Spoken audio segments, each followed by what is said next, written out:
but they don't explain why homelessness is so high here. People are still actually sleeping outside, you know? The myth of it's just drugs.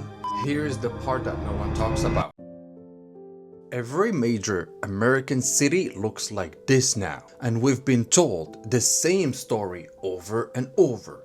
It's mental illness, it's drugs. You can't help people who don't want no help. But here's the uncomfortable truth. Other countries deal with all of that, and they don't have this. So why homelessness exploded in America and how other countries avoided it. Let's check it out all in the channel. Let's check it out during this video. Don't forget your boy to like this video and subscribe to the channel and share it to as many people as you know, because more knowledge is better for you, because the better you know, better it is. Before we go any further, we need to reset the question. No society has zero hardship. The real question is this: when someone loses their job, gets sick, or has a mental health crisis, do they end up on the streets? In the US, the answer is often yes. In some other countries, almost never. America is the outlier. The United States is one of the richest countries in human history, and yet we have one of the highest homelessness rates in the developed world. Finland, much lower. Japan, much lower. Norway or even Denmark, much lower. This isn't about health. It's about how that wealth is structured, basically.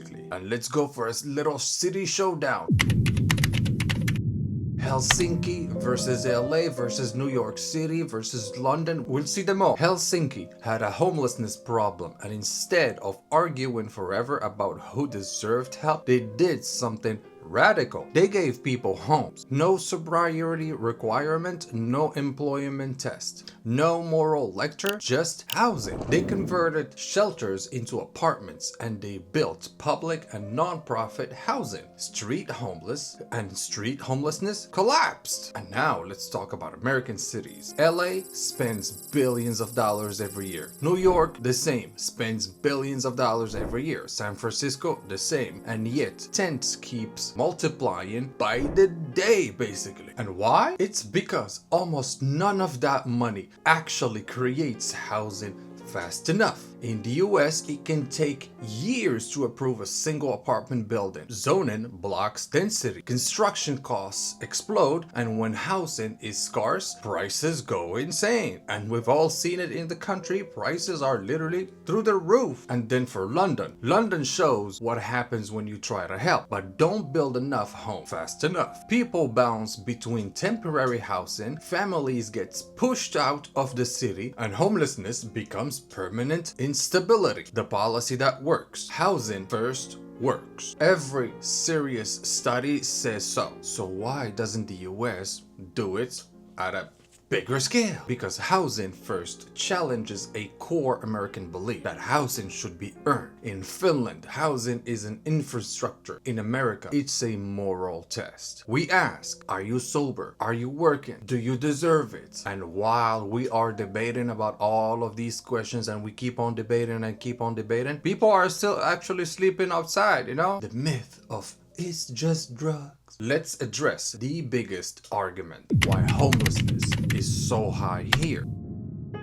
Japan has addiction. Finland has mental illness. So does Germany. The difference? They don't combine those problems with unaffordable housing. In the US, one missed paycheck can mean eviction. For example, even during the pandemic and everything, once you don't pay for 1 month or two, guess what? You were out on the streets. And once you lose housing, you lost everything. Housing costs are the real engine. This is the single strongest predictor of homelessness. Rent. Cities with the highest rent have the highest homelessness. Not the highest drug use, not the highest crimes. The highest housing costs, homelessness follows the price of shelter. America used to do this differently. Here's the part that no one talks about. The US used to build public housing, and a lot of them. Then we just stopped. We deregulated housing, we cut welfare, and we made housing an investment vehicle. And homelessness exploded.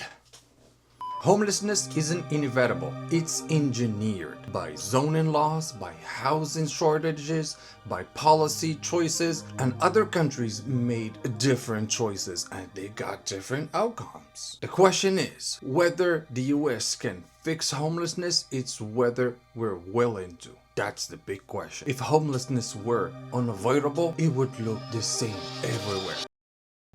But don't forget to like this video, subscribe to this channel, share this video to as many people as you know, and your boy's gonna see you in the next one.